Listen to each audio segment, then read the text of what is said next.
mbooloo mi noo ngi leen di nuyu di leen siyaare ci ndigalul sëriñ Mbàkke Ibrahima mi nga xam ne moo ñu fi yabal. sëriñ bi mu ne mi ngi leen di nuyu kenn ku ne ci turam ak santam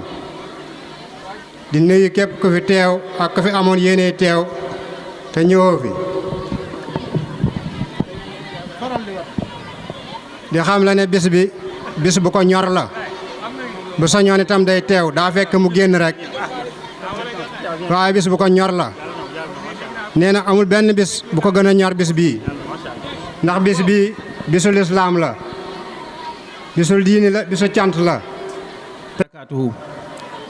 kon mbokk yi ñu ngi nuyoo lu bari di jiital nag ci nuyoo bi Serigne Moustapha Cissé mi fi teewal Serigne Mbacke mi nga xam ne moom lañ tuddee bis bu tedd bii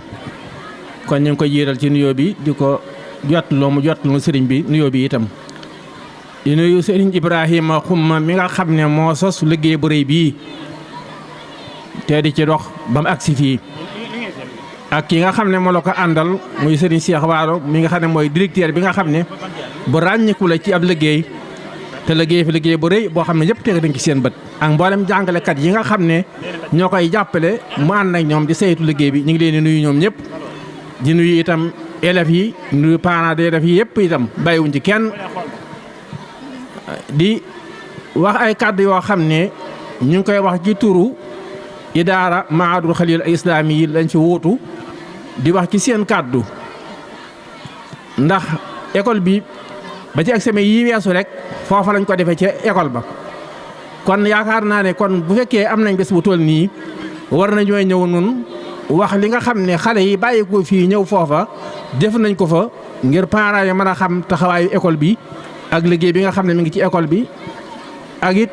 école bi fi mu toll ñu xamal leen ko ndax mboolem élèves yi nga xam ne bàyyi ko woon nañ fii ñëw foofee ci examen yi weesu gone yi ñoom ñëpp admis nañ ba kenn rek la yàlla dogal xam naa moo ci jëlut kenn rek loolu nag yaakaar naa ndam la lu rëy loo xam ne kenn ku nekk war na koo xam te ñun ñi nga xam ne dañoo ñëwoon fa ñun di ko def fa ñun moo tax ñu leen koo seereel yéen parents yi ngeen xam ko ndax mën noo bàyyi xam ne Cheikh Waalo wax ko waaye bu ko waxee moom mooy jàngale fii waaye ñun ñun ñëwoon ci ñun ñu seere gone yi kon loola mooy liggéeyub gone yi kon da ngeen xam ne gone yi ñi ngi ci taxawaay bu mat sëkk ci njiitul ñi leen jiite di leen saytu ngeen xam ne kon école bii mi ngi bokk ci école yi dëkk bi nga xam ne ñoo gën a ràññiku ci dëkk bi ci lañ bokk ndax wax dëgg yàlla école boo xam ne nii ay élèves am bañ demee ñëpp admis ba mu des kenn xañ ne moo ci suñu borom dégal jàllul kon loola ak ràññiku te ñañ ko àndaloon itam di école yu bëree bëri kon taxawaay bu rëy la boo xam ne da ngeen ko xam ne kat école bi ngeen andi seeni doom da ngeen xam ne école bu ràññiku la boo xam ne nii ku fi andi sa doom bu ëllëgee sa doom mën naa nekk lu ne mën naa xam diineem mën naa xam addinaam mën naa am diineem mën naa am addinaam fu njàngalem addina di àgg ñiy jàng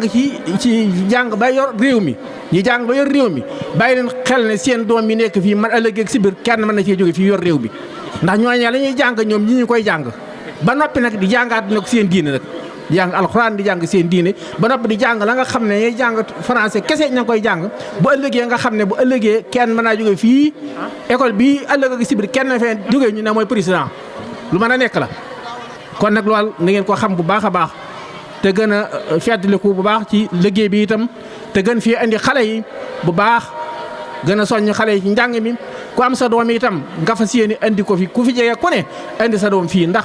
école bi école bu ràññi ko la boo xam ne ci école yi gën a ràññi ko ci dëkk bi ci la bokk kon loolu leen ko seereel ngir ñëpp ñu xam ko kon nag ñu ngi sant bu baax a baax ci turu idaara bi nga xam ne mooy Mahadul Xalil Islami yi ñu ngi sant ci turam di wax ci kàddoom itam di joon jotli kàddu yooyu ñu ngi jégalu ñëpp wasalaamaaleykum wa rahmatullahi taala wa barakaatu. jërëjëf Baye Cheikh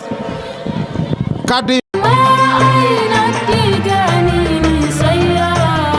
bëgg publicité ngeen bëgg annonce avant première ngeen am cant bëgg nu siiw màggal jàppale ni Ndiaye Pro barab bii di barabu communication da ngeen si ànd ak Khadim Ndiaye bu ngeen amee lu ngeen di liggéeylu bu ngeen amee avisé communiqué bëgg ko jàllale bu ngeen amee publicité bu ngeen amee ngénte cant ngeen bëgg montage bu rafet boole kook filmé bu mucc ayib lépp lu ngeen def comme prestation jëm si wàllu audiovisuel contacte leen Khadim Ndiaye borom Ndiaye Pro mi ngi si route de Belel jàkkaarloog boulangerie Gaynde Fatma woote leen gaaw si 77 325 68 20 77 325 68 20 bu bëgg liggéey bu xarañ liggéey bu tegu si temps am tali bi gaaw efficace contactel Khadim Ndiaye da ngay am la nga bëgg si liggéey bu set wecc